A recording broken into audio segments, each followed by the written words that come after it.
Christmas is almost here, and it's time to take another look at my Christmas display, this time for 2020.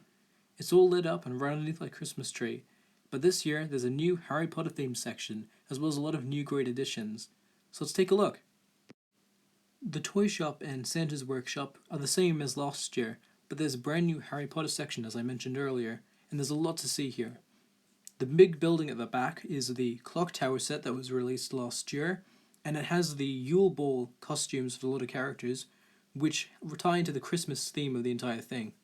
There's even the Harry and Ron from the Advent calendar here, as well as a lot of others. The main tree here is the same as last year, and it's still a beacon of light that really brings your eye to the display straight away. Around the rest of the display you can see other smaller stories with carolers and people throwing snowballs or building snowmen.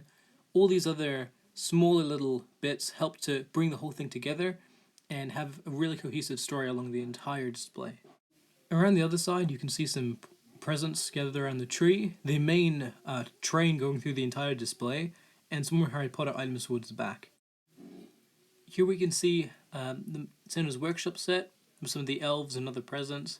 I've put all these brick build parts of sets all in one area, as well as the North Pole sign and all that. The Elf Clubhouse will come here next year. Back to the Harry Potter side, we can see how the characters have their own small stories around the place. You can see from the Yule Ball outfits, and also Madame Maxine, and all different minifigs that came in various sets related to the Harry Potter theme. We've also got some of the teachers and the Triwizard Cup champions, all kinds of things that also help to add a new pop culture spin on the whole Christmas set.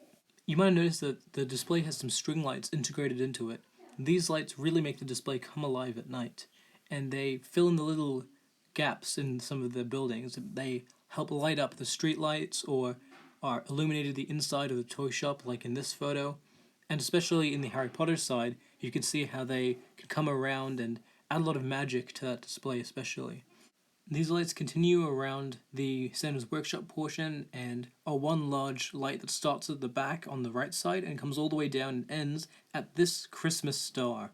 This was actually my main idea for adding the lights.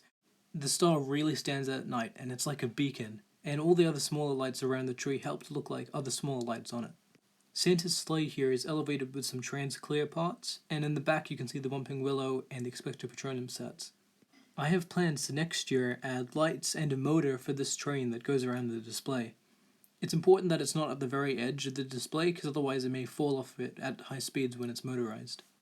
Overall, the display looks really good, and for your own display I recommend even starting small and working your way up to bigger, more grand displays. It's always really fun to set this up, and it looks really great at Christmas.